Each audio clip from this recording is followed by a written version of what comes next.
Hi friends, എല്ലാവർക്കും സുഖമല്ലേ? എനിക്കിവിടെ സുഖമാണ് കേട്ടോ. അപ്പം നല്ലൊരു ചായ കുടിച്ചിട്ട് തുടങ്ങാമെന്ന് വിചാരിച്ചു എൻ്റെ ഇന്നത്തെ ദിവസം.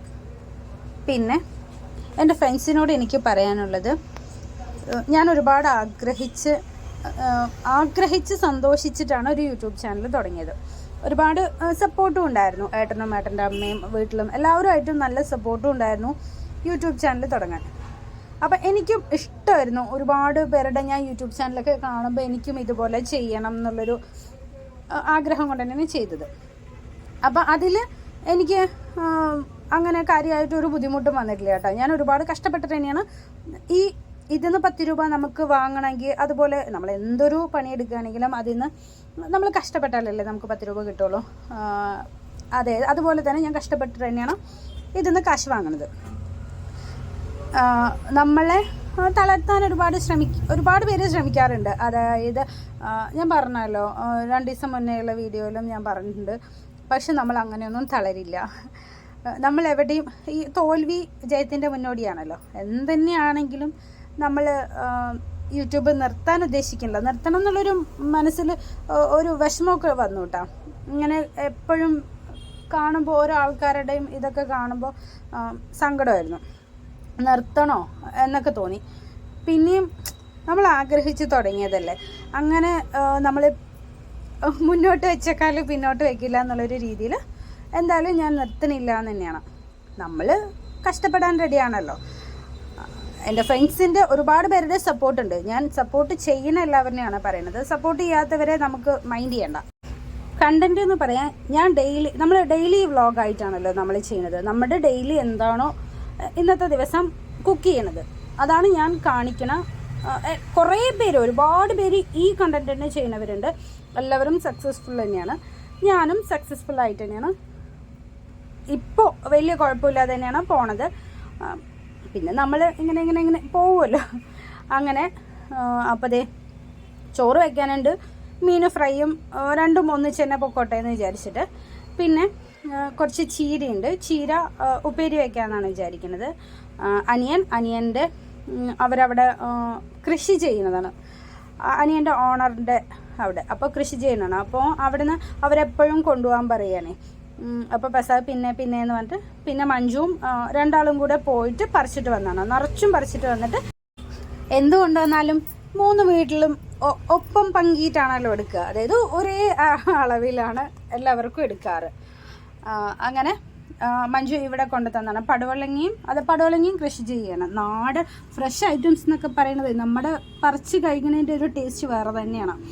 അങ്ങനെ പടവലങ്ങയും ചീരയും അവർ കൃഷി ചെയ്തിട്ട് അത് കൊണ്ടുവന്നാണ്. അപ്പം ഞാനത് നന്നായി കഴുകി മുറിച്ചിട്ട് വെള്ളം പോകാൻ വേണ്ടി വെച്ചതാണ്. സിമ്പിളായിട്ട് തന്നെ നല്ല അടിപൊളി ചീരത്തോരനാണ് ഇന്നത്തെ. മീൻ വറുത്തതും ഉണ്ട്, ചീരത്തോരനും. അങ്ങനെ കുഞ്ഞ് സിമ്പിൾ മെനു ആണ് കേട്ടോ. അപ്പം നമ്മുടെ പെട്ടെന്ന് തന്നെ പണികൾ തീർക്കാൻ നമുക്കൊരു പ്ലാൻ ഉണ്ടാവണം.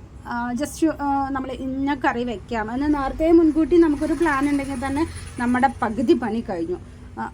ടെൻഷനില്ലല്ലോ. അപ്പോൾ ഇന്നതാണ് വെക്കണമെന്നുള്ളത് നമുക്കറിയാമല്ലോ. പിന്നെ ഞാൻ ചെറിയുള്ളിയും വെളുത്തുള്ളിയും നന്നായി ഒന്ന് കുത്തിച്ചരച്ചാണ്. അതിൻ്റെ കൂടെ പച്ചമുളകും ഇട്ട് കുത്തിച്ചരച്ചത് കൊണ്ടാണ് സ്പൂൺ കൊണ്ട് എടുത്തില്ലെങ്കിൽ ഞാൻ കൈ കൊണ്ട് തന്നെ എടുക്കും കേട്ടോ. അങ്ങനെ ഒന്ന് വഴറ്റിയെടുത്തതിന് ശേഷം നമ്മുടെ മുറിച്ച് വെച്ച ചീരയൊക്കെ ഇട്ട് കൊടുത്തിട്ടാണ് നല്ല ഒരു ചീര ഉപ്പേരി വയ്ക്കുന്നത്. അതായത് നമുക്ക് ക്വാണ്ടിറ്റി നിറച്ചും തോന്നും, പക്ഷേ ഇല്ല, ഇതൊന്ന് കറിയായി വരുമ്പോഴേക്കും ചുരുങ്ങിപ്പോവും. ചീര, മുരിങ്ങ ഇങ്ങനെയുള്ള ഇലവർഗ്ഗങ്ങളൊക്കെ ക്വാണ്ടിറ്റി നിറച്ചുണ്ടെന്ന് തോന്നിയാൽ നമുക്കത് ചുരുങ്ങി പോകാറാണല്ലോ.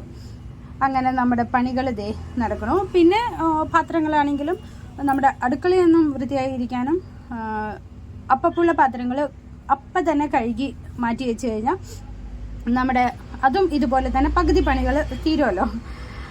അങ്ങനെയാണ് ഞാൻ ഇപ്പോൾ എൻ്റെ അടുക്കള പണികൾ പെട്ടെന്ന് തീർക്കാനുള്ള പരിപാടി ഇങ്ങനെയാണ് കേട്ടോ.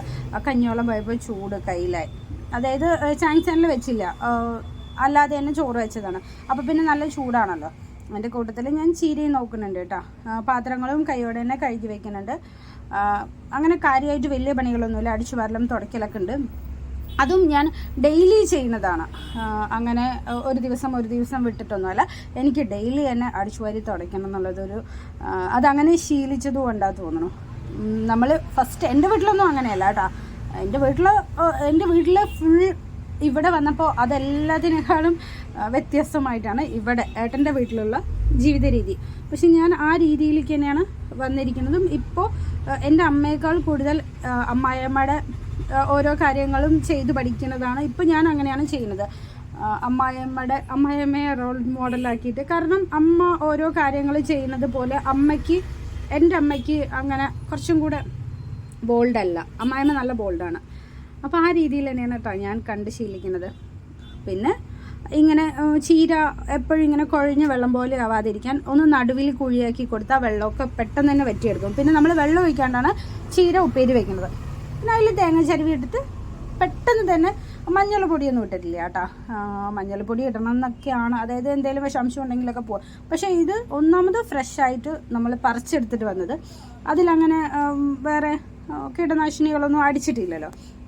അങ്ങനെ നല്ല അടിപൊളി ചീരത്തോരൻ വെച്ചിട്ടുണ്ട്. പിന്നെ ഇത്ര പരിപാടികളല്ലല്ലോ. കുട്ടികൾക്ക് ചോറ് കൊടുക്കാനുണ്ട്. ലഞ്ചിന് അവന് കറിയൊന്നും ഒഴിക്കണ്ട, എണ്ണ ഒഴിച്ചാൽ മതി എന്ന് പറഞ്ഞു. അങ്ങനെ എണ്ണ ഒഴിച്ച് മീനും വറുത്ത് ചീരപ്പേരിയും കൂട്ടിയിട്ട് ചോറ് കൊടുത്ത്. അപ്പോഴാണ് ഏട്ടൻ വരുമ്പോൾ സാരിക ചേച്ചിയുടെ വീട്ടിൽ നിന്ന് മുരിങ്ങക്കായ കൊണ്ടുവന്നത്. അപ്പോൾ ഈ നമുക്ക് കറിയുണ്ട്, ഈ മുരിങ്ങക്കായ ഒറ്റയടിക്ക് തന്നെ നമുക്ക് ഉപയോഗിക്കണ്ടല്ലോ, കുറച്ച് സ്റ്റോറേജ് ചെയ്യാമെന്ന് പറഞ്ഞിട്ട് ഞാൻ എപ്പോഴും മുരിങ്ങക്കായ ഇങ്ങനെ കൊണ്ടുപോയി ഫ്രിഡ്ജിൽ വെക്കില്ല, കട്ട് ചെയ്തിട്ടാണ് ഫ്രിഡ്ജിൽ വെക്കുക. അപ്പോൾ അങ്ങനെ വെച്ചാൽ നമുക്ക് എന്തായാലും ഒരാഴ്ചയോളം ഉപയോഗിക്കാൻ പറ്റും. അതുപോലെ പച്ചക്കറികളാണെങ്കിലും വാങ്ങുമ്പോൾ ഒരു ബൾക്ക് വാങ്ങിയിട്ട് സ്റ്റോറേജ് ചെയ്യുകയാണ് ചെയ്യുക. അന്നന്ന് വാങ്ങണതിനേക്കാളും കൂടുതൽ നമുക്ക് കുറച്ചും കൂടെ ലാഭം കിട്ടുന്നത് പച്ചക്കറികൾ, സവോള, തക്കാളി അങ്ങനെയുള്ള ഉരുളക്കിഴങ്ങ് ഐറ്റംസൊക്കെ കിലോ ആയിട്ട് വാങ്ങിയിട്ട് നമുക്ക് സ്റ്റോറേജ് ചെയ്ത് കഴിഞ്ഞാൽ ക്യാഷും ലാഭമാണ്, കാര്യങ്ങളും നല്ലൊരു ഇതാണ്. ഞാൻ എപ്പോഴും അങ്ങനെയാണ് കേട്ടോ ചെയ്യുക. പിന്നെ മുരിങ്ങക്കായ, താങ്ക് യു സരി ചേച്ചി, അത് പറയാതിരിക്കാൻ പറ്റില്ലല്ലോ. അപ്പോൾ ഏട്ടൻ കുറച്ച് കൊണ്ടുവന്നത്. അപ്പോൾ ഞാൻ അതിന് ഒരു ബോട്ടിലാക്കിയിട്ട് സ്റ്റോറേജ് ചെയ്യുകയാണ്. ഒരാഴ്ച നമുക്ക് എന്തായാലും സാമ്പാറിന് നല്ല മണത്തിന് 2-3 ഇട്ട് കൊടുത്താൽ മതി. അപ്പോൾ ഇന്നത്തെ എൻ്റെ ഒരു വീഡിയോ ഇത്രയേ ഉള്ളൂ ഫ്രണ്ട്സ്. വീഡിയോ കൊണ്ട് ഇഷ്ടപ്പെടുകയാണെങ്കിൽ ലൈക്ക് ചെയ്ത് സബ്സ്ക്രൈബ് ചെയ്ത് സപ്പോർട്ട് ചെയ്യണേ. അപ്പോൾ അതേ സ്റ്റോറേജ് ചെയ്തത് നേരെ കൊണ്ടുപോയിട്ട് ഫ്രിഡ്ജിൽ വെക്കട്ടെ കേട്ടോ. ഫ്രിഡ്ജ് ടൂറൊക്കെ കാണിച്ചു തരാം കേട്ടോ. അപ്പോൾ